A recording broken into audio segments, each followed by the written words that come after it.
Ǹjẹ́ ó yẹ kí Mùsùlùmí ní ahun? Ṣó yẹ kí àwa tá a jẹ́ Mùsùlùmí, ṣó yẹ kí a jẹ́ aláhun? Ṣé ó yẹ ká jẹ́ ẹni tí ò ní mọ owó ná tí Ọlọ́run bá fún wa láǹfààní pa ní? Gbogbo àánú tí àwọn kèfèrí ń ṣe, ìlànà tiwa ni tó yẹ ká mú lọ́kùnkúndùn. Ṣó yẹ kí Mùsùlùmí ní ahun ṣá? Ṣó yẹ káwọn tó lówó nínú Islam ṣó yẹ kó dájú? Ṣẹ́ni tí Ọlọ́run fún láǹfààní pó ní nínú Ìsìlámù tá à ń ṣe yìí, ṣó yẹ kó jẹ́ aláhun ṣá? Ṣówó tiẹ̀ tó ní, ṣébi ọ̀nà àìtọ́ ló yẹ kó máa ná sí àbáwọn Mùsùlùmí ọmọ ìyá ẹ̀ tí ò ní? N tó sọ ọ̀pọ̀lọpọ̀ ọmọ wa di Christian nítorí pẹ́yìn tẹ́ ẹ ní ẹ̀ ṣàánú wọn ni. Ẹ̀yin tẹ́ ẹ lówó lọ́wọ́ ẹ̀ ṣàánú àwọn tí ò ní. Àwọn ọmọ wa wá ń wá Ọlọ́run lọ síbi tí ò sọ́lọ́run. Gbogbo wọn wá ń sá lọ síbi tí ò sọ́lọ́run látàrí pé ẹ̀ ṣàánú wọn mọ́. Ṣó yẹ kí Mùsùlùmí jẹ́ ọ̀dájú? Kí làwòkọ́ṣe rere tó ń bẹ lára Aṣíwájú ayé sallallahu alayhi wa sallam? Kí ni àwòkọ́ṣe rere? Àwòkọ́ṣe rere tó wà lára Ànábì sallallahu alayhi wa sallam. Kí ni nǹkan ẹyọ kan tó tiẹ̀ rí kọ́ lára Ànábì ọ̀hún náà tó ló ń tẹ̀lé? Ànábì ni symbol fún gbogbo àwa Mùsùlùmí. Kí wá ni àwòkọ́ṣe rere ẹyọ kan tí wọ́n náà rí lára ẹ̀? Lẹ́yìn pé òun kírun, òun gbààwẹ̀. Òun kírun, òun gbààwẹ̀, ó lọ ṣe hájì. Ṣùgbọ́n kò sẹ́ni tó lè rí ìdùnnú látara ẹ̀. Ṣó yẹ kí Mùsùlùmí ní ahun ṣá? Bá a ṣe lówó tó nílẹ̀ tèní tó mọ́ láyé yìí.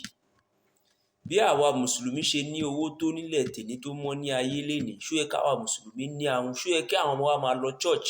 Ṣó yẹ káwọn ọmọ wa máa wá Ọlọ́run lọ síbi tí ò sọ́lọ́run nítorí tí ò tó nǹkan? Ẹlòmíì ìṣòro 30,000 naira péré ló ní, ṣùgbọ́n torí kò rí Mùsùlùmí ọmọ ìyá ẹ̀ bá solve ẹ̀, á dẹ̀ wá ìrànlọ́wọ́ lọ sọ́dọ̀ àwọn kèfèrí. Àwọn kan wá bọ́ sórí social media, wọ́n pera wọn láàfáà, wọ́n pera wọn ní n tán pera wọn. Èyí tó yẹ kó máa rán wọn ọ̀ràn, wọ́n bẹ̀rẹ̀ sí ní sọ̀rọ̀ àwọn tó ti lọ, àwọn ẹni rere tó ti ráyé lò, tó ti rọ́lọ́run bá dáadáa. Wọ́n bẹ̀rẹ̀ sí ní bú wọn, ṣépè fáwọn àfáà dáadáa. Èyí tó yẹ kó jẹ́ compulsory agenda páwọn ọmọ wa ń sọnù lójoojúmọ́ ayé kò ká wa lára. Àwọn ọmọ wa ń wá Ọlọ́run lọ síbi tí ò sọ́lọ́run, tí gbogbo wa lámọ̀ dájú lórí pé Islam òun nìkan lẹ̀sìn tọ́lọ́run, ẹ̀sìn tí gbogbo àwọn ànábì Ọlọ́run pátá láti ibi tí ànábì Ọlọ́run ti bẹ̀rẹ̀ débi tó parí sí, Islam ni gbogbo wọn mú wá, ẹ̀sìn àlàáfíà. Mùsùlùmí lọ́lọ́run ní ká jẹ́ ẹni tó gbàfà fọ́lọ́run tó ju pájùsẹ̀ sílẹ̀ fún àṣẹ Ọlọ́run. Ẹ̀yin kan wá bọ́ sórí social media, èyí tó yẹ kó máa jẹ́ ìnira fún yín, tó yẹ kó máa jẹ́ ìbànújẹ́ fún yín, kò bà yín nú jẹ́. Àwọn àfáà tó ti lọ láì fi orí láì fi lẹ̀ ń ṣọ́. Àwọn tí ò kàn yín lẹ̀ ń ṣọ́ lọ́wọ́ ṣọ́ lẹ́sẹ̀. Bí yóò bá tiẹ̀ pèèyàn sákèésí, ṣé lánàá tẹ́ fi ń pèèyàn sákèésí ni ó fi gbọ́?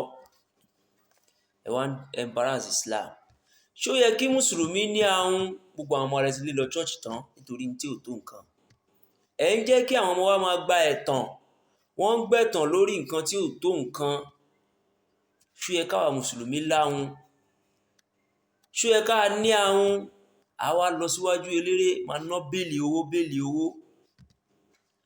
N tó dá mi lójú ni pé nínú ẹbí ìwọ tó ná béèlì owó fún eléré, àwọn tí ìṣẹ́ ń ṣẹ́ tára ń ni tí ìyà ń jẹ ń bẹ́nu wọn o. Béèlì owó ẹyọ kan tó ná féléré, tó bá fún ẹni tí ara ń ni yóò dúpẹ́ o. Wàá máa ná béèlì owó tẹ́ máa fi ná 1 million 2 million fún olórin lásán. Ẹ sì bẹ̀rù Ọlọ́run taqullaha. Ẹ jẹ́ a bẹ̀rù Ọlọ́run ká bẹ̀rù ìyà Ọlọ́run tó jẹ́ pé tó bá sọ̀kalẹ̀ kò ní mọ lórí ẹ̀yin nìkan, yóò mọ lọ lórí àrọ́mọdọ́mọ yín ni. Ìṣẹ́ ń ṣẹ́ àwọn èèyàn, ara ń ni àwọn èèyàn, àfowó kárí mi nìkan tí wọ́n bá ti téèyàn kan tó ń kọrin ìwà ti lè kí yín ẹ̀ fẹ́ náwó. Àwọn èèyàn ń ṣàárẹ̀, àrùn ń bá ọ̀pọ̀lọpọ̀ ọmọ kéékèèké jà. Wọ́n máa pariwo lórí social media títí. àní rí olówó kan tí ó sọ pé mo gbé gbogbo bùkátà ẹ̀. Lọ́sàn-án ìní yìí ní December 3 Ustaz Jamiu Adégúnwà kọ́nà jẹ́ kẹ́mi bàbá náà gùn, kọ́nà jẹ́ kẹ́mi ẹgbà padà sí aburú kí ó tóbi kò ní tọ́ sí láéláé. Wọ́n ṣe urgent live video kan, wọ́n sì ń ṣe lọ́wọ́lọ́wọ́ báyìí. Kánsà mú ọmọ yẹn lẹ́nu báyìí, ẹnu ẹ̀ ga tó yìí. 1.2 million naira lọ nídìí o. Ẹ̀yin tẹ́ ẹ lówó nù Islam máa rí fídíò yẹn o, kò ní wò ó, kò ní fẹ́ wò ó, torí kò fẹ́ náwó. Ó lówó yẹn lọ́wọ́, ó ní 1.2 million naira lọ́wọ́ o. Kò tó tó fi ra mọ́tò fún girlfriend, kì í ṣe ìyàwó ilé ẹ̀ o. Ìwọ kú náà, kó wá wo ìnira tọ́lọ́run ó fi kàn wọ́n náà.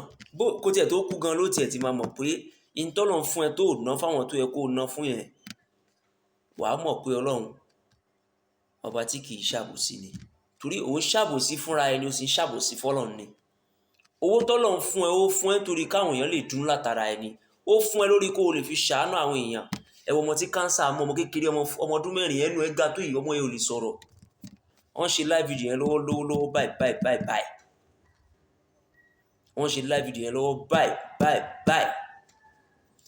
Àwọn olówó Islam ò ní ṣàánú ọmọ yẹn, mùsùlùmí ni o. Ẹ jẹ́ káwọn Christian mú wọn. Àwọn máa wá ṣe nítorí káwọn èèyàn lè tẹ̀lé wọn lọ síbi tó ti ń fi eru fún yẹ̀pẹ̀ fún yẹ̀pẹ̀. Ojú ò ti gbogbo yín, ojú ò tì yín àtàwọn àfáà tó ń tẹ̀lé yín náà. Àwọn tó ti lówó ara yín lè ọmọ yẹn sàká fún ẹ̀ níyọ́ fún olòṣì tó yẹ kó fi owó sàká yín fi dìde kó fi jéèyàn. Bẹ́ẹ̀ náà wọn kóòtù àwọn àdìsí, àwọn àgbákò àdìsí tí ò sí láyé mọ́. Àwọn àdìsí tó yẹ pé kò ní jẹ́ kéèyàn wúlò. Ọ̀rọ̀ Kùránì wà ń bẹ̀ tó yẹ kó tẹ̀lé tààrà. Ọ̀rọ̀ wọn ní wọ́n pé tó ti fi kún àti tó ti ẹ̀dítì. Ẹ máa ṣe lọ, àwọn ọmọ tí náà ó ra rèé.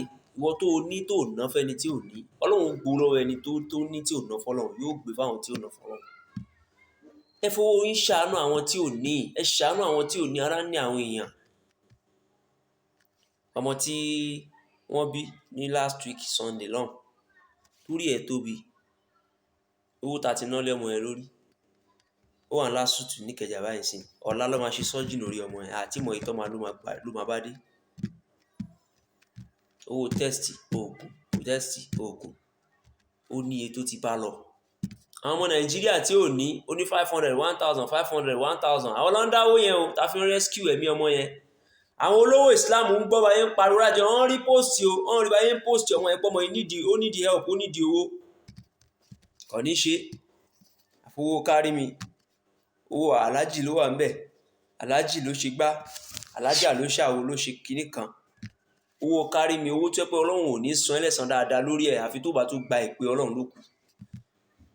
Ẹ ṣàánú àwọn tí ò ní. Ànábì ò dájú sallallahu alayhi wa sallam. Ẹni tá à ń tẹ̀lé ò dájú. Aṣíwájú ayé ò dájú. Ta ló fi ti ẹjọ́? Ṣé Ìsìláàmù lèyí tó ń ṣe ìṣá? Ó dájú pẹ̀lú ntọ́nà fún ẹ. Ṣé Ìsìláàmù rèé? Ṣẹ́kọ̀ọ́ Ìsìláàmù ní ṣẹ́kọ̀ọ́ Kùránì lélẹ́yìí. Ṣànábì ní adájú ni, ṣànábì tá à ń tẹ̀lé dájú ni. Ṣẹ́ni tá a lá ń tẹ̀lé, tá a lá ń wá òkọ́ṣe ẹ̀, ṣé kò láàánú ni? Ṣànábì lájẹṣẹ́kù torí kó má bàa tán lọ́wọ́ ẹ̀, o kó 100 billion sínú àkáǹtì. O fẹ́ kó tán lọ́wọ́ ẹ̀ 100 billion naira o nínú àkáǹtì. Ẹlòmíì ò ní 10 naira lọ́wọ́. O lè ti torí ẹ̀ kọjá no hold up kó rí ẹni tó gbé table water sórí báyìí. Toyún nínú kó o ní ká madam kí ló dé, kò ní ṣe láéláé mọ àwọn ẹ̀nà pa ni. A kọjú mọ́ newspaper, wọn kà newspaper, a serious bí ẹni tó kọ WAEC. A lọ bọ́ọ̀lù ọjọ́ kan. Ó máa tán lẹ́yìn kálukú wa ní ọjọ́ kan. Ànábì ò dájú, ànábì ò láhun sallallahu alayhi wa sallam. Kíta ló fi ti ẹjọ́? Ṣó yẹ kí mùsùlùmí láhun ṣá? Ṣó yẹ ká jẹ́ aláhun nínú Islam? Gbogbo àwọn wa ti sọnù tán nítorí àfẹ́ṣe fún wọn. A lè ní owó ìlọ́wọ́, ó ní owó lọ́wọ́, ìwọ náà mọ̀ pé ó ní. Ó ní owó ìlọ́wọ́, ó mọ̀ pé ó ní, ṣùgbọ́n ò fẹ́ ná fọ́lọ́run. Kó lọ ná fẹ́lẹ́rí àbí kó lọ ná fáwọn dìdìrín kan. Ó tẹ́ ẹ lọ́rùn. Àwọn èèyàn lọ́pọ̀ UCH yìí o. Ọ̀n rí owó tọ́jú ẹlòmíì ló fi kú o. Kò yẹ kí ẹlòmíì tí kú. Ní kú ẹ̀ fi yá kíákíá. wọ́n pọ̀ ní hospital káàkiri, wọ́n pọ̀ ní street káàkiri. Àwọn ọmọ tó di atọrọ bárà lẹ́yìn tí wọ́n lè kó oúnjẹ owó tó fẹ́ fi tọ́jú ara wọn ni wọ́n wá kiri. Ọmọ kan náà wà ní LASUT níkẹjà, 1.6 million naira ló wá tó fẹ́ fi tọ́jú ara ẹ̀, kò rí, ó tẹni tó ń tọrọ bárà káàkiri. Wọ́n dẹ̀ ní 1.6 million yẹn ó fi ń ṣe tó wù ẹ́, wà lọ́nà fẹ́rẹ́rẹ́. Bí wàá ṣe ná ní inú náà náà nìyẹn, wàláhì wàá ná nínú náà bẹ́ẹ̀, wàá gbádùn nínú náà dáadáa, má wọ̀rì. Pé ọ̀rọ̀ àwọn àfáà nírọ́, pé ọ̀rọ̀ Ọlọ́run náà nírọ́. Ọ̀dájú ni ẹ máa hùwà ọ̀dájú náà lọ. Ọ̀dájú ni ẹ sọ pé kò sí ní tọ́lọ́run ó ṣe. Má béèrè fún tí Ọlọ́run ó ṣe, ṣáà má béèrè fún. Gbogbo ń tọ́lọ́run fún ẹ, ìwọ ò rí ná fáwọn tí ò ní, àwọn tó ti yó, tó tíkùn wọn ti bẹ́ ló tún náwó tiẹ̀ fún. Owó kárí mi. Ẹlòmíì máa fẹ́ ṣe birthday báyìí, olówó ẹgbẹ́ ni o, olówó ẹgbẹ́ fẹ́ ṣe birthday. Á dẹ̀ tún lọ ra mọ́tò fún ẹni tó ní mọ́tò bíi 10 lẹ̀ tẹ́lẹ̀ tí ò rí, tí ò gùn, àti wá lọ ra mọ́tò fún. Àwọn lọ ra mọ́tò olówó ńlá láti lọ gbé fẹ́lòmíì birthday gift. Àwọn èèyàn wà níbi tára ti ń ni wọ́n, kò rí nǹkan kan ṣe fún wọn. Ìyà Ọlọ́run kan ò kí, ẹ̀san Ọlọ́run ò yí gbé. Ẹ̀san Ọlọ́run ò ní gbé láéláé bó tilẹ̀ wù kó kékeré mọ́. Ẹ̀san Ọlọ́run ò ní gbé. Tẹra mọ́ ìwà ọ̀dájú, tẹra mọ́ ìwà àìláàánú, tẹra mọ́ ahun ṣíṣe. Kò sí èyí téèyàn ń ṣe tí ò lérè, tí ò lẹ́san lọ́dọ̀ Ọlọ́run. Àwọn ọmọ tiẹ̀ náà ibì kan ni wọ́n máa belong sí tó bá yá. Bóyá lójú ẹni, bóyá lẹ́yìn ẹni, wọ́n máa fàdúrà àbépè ránṣẹ́ sí ẹ̀yìn iṣẹ́ dáadáa tó bá ṣe lẹ̀. Ọmọ tí bàbá ẹ̀ bá ṣe dáadáa lẹ̀ yóò mọ̀ fàdúrà ránṣẹ́ sábà, mo dúpẹ́ lọ́wọ́ bàbá tó bí mi lọ́mọ pé ó jẹ́ èèyàn rí. Tó bá jẹ́ èèyàn kejì náà, bàbá yẹn máa ṣépè fún ẹ tó bá ti lọ nìyẹn, pé ẹni tó bí ẹ báyìí ló ṣe rí. Ẹ má ya ọ̀dájú, torí ẹ̀sìn wa kò ń ṣe tó kọ́ wa ní. Kò kọ́ wa ká dájú, kò kọ́ wa ká má láàánú, kò kọ́ wa láhun ṣíṣe. Tí nǹkan bá ti dé bá ọmọ mùsùlùmí ẹgbẹ́ wa, ẹ jẹ́ kó máa jọ affect ẹ gbogbo wa pátápátá. Má rí nírí wípé kò kàn mí, torí pé ẹ̀sìn wa tó mú wa ní pé ká máa feel fúnra wa. Tára bá ti ń nìkan nu wa kó máa jọ ní gbogbo wa ni. Gbogbo fídíò tẹ́ bá ti rí táwọn yẹn bá ti bèrè ìrànlọ́wọ́, ẹ dìde, ẹ lówó yìí lọ́wọ́, ẹ dìde, ẹ ní owó yìí lọ́wọ́, ẹ ní, ẹ̀yin tẹ́ ẹ ní owó yìí ní, ẹ ná fọ́lọ́run, ẹ ní kó wọ sàárè, kọ̀kí ń gun Range Rover lọ́rùn, àbọ́sọ fẹ́ pọ́n lo jẹ́ẹ̀tì lọ́rùn ni. Ẹ náwó ìfọ́lọ́run, ẹ náwó fọ́lọ́run. Ẹ ṣàánú àwọn tí ò ní, ẹ ṣàánú àwọn tí ò ní, ẹ ṣàánú àwọn tí ò ní. Ara ní àwọn èèyàn. Ọlọ́run ní dá gbogbo aláàmú, gbogbo ẹ̀yin tẹ́ ẹ ní tẹ́ ẹ ná fọ́lọ́run níwọ̀nba bẹ́ẹ̀ ṣe ní. Ọlọ́run fi yín láyà balẹ̀. Ọlọ́run ní dá yín láàmú, ẹ̀yin tẹ́ ẹ ní tẹ́ ẹ máa ná fọ́lọ́run, owó yóò mọ̀ pọ̀ sí. Ẹ̀yin tẹ́ ẹ ní tẹ́ ẹ ná fọ́lọ́run náà, Ọlọ́run rọ̀ yín lọ́kàn, Ọlọ́run fún yín sùúrù. Ẹ ṣàánú àwọn tí ò ní, àwọn tí ò ní pọ̀, ara ní wọ́n. Join us in our WhatsApp group, Takurlah Islamic Movement Organization. Ẹ join wa ní WhatsApp group wa, Takurlah International Foundation Islamic Movement. 08135452726 WhatsApp number. Another WhatsApp number is 080-977-530-76.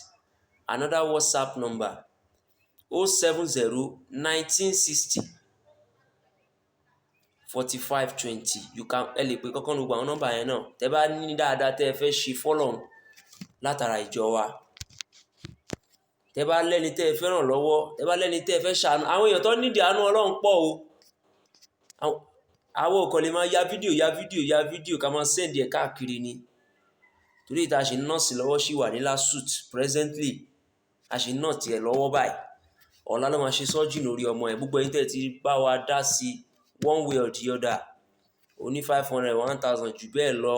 Kálukú, gbogbo ohun tí kálukú ti contribute láti fi rescue this little baby boy.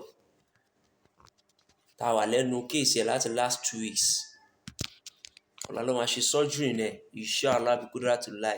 tó máa bá wa adjust gbogbo nǹkan tó wà nínú brain ọmọ yẹn k'Ọlọ́run jẹ́ ó gba ṣíṣe kó má yíwọ́. A sì nídìí owó o. Ẹ ṣàánú ọmọ ọlọ́mọ, ẹ ṣàánú àwọn ọmọ tí àwọn òbí wọn ò lágbára, ẹ ṣàánú àwọn ọmọ táwọn òbí wọn ò lágbára. Ẹ pè mí àbí kẹ́ chat me up ní WhatsApp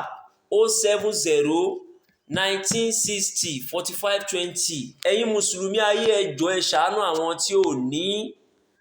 Ẹ má máa lọ klọ́ọ̀bù, máa fowó lọ klọ́ọ̀bù, máa fowó ṣe tí ò tọ́. Ìyà ń bẹ lọ́dọ̀ Ọlọ́run. Ẹni tí ò tí ì kú ò tí ì mọrú ikú tí ó pa òun. Babangida wà láyé bí aláìsí o. Babangida ó wà láyé bí aláìsí pẹ̀lú gbogbo owó tó ní. Owó ẹ̀ ò ra àlàáfíà fún o. Ìnira Ọlọ́run òun ni àìlálàáfíà fẹ́ dà. Tọ́lọ́run bá dé, owó ò ní ká kó lè ra àlàáfíà fún yàn mọ́ o. Tọ́lọ́run bá fẹ́ kí yàn mọ tán pè ní ìnira. Ara ni àwọn kan fi owó ẹ̀ tù wọ́n lára. Ara ni àwọn èèyàn fi owó tiẹ̀ náà tù wọ́n lára. Call me on my phone number 070-1960-4520. Ẹ ṣàánú àwọn tí ò ní. Ara ni àwọn èèyàn. Join us our WhatsApp group once more. Takula International Foundation.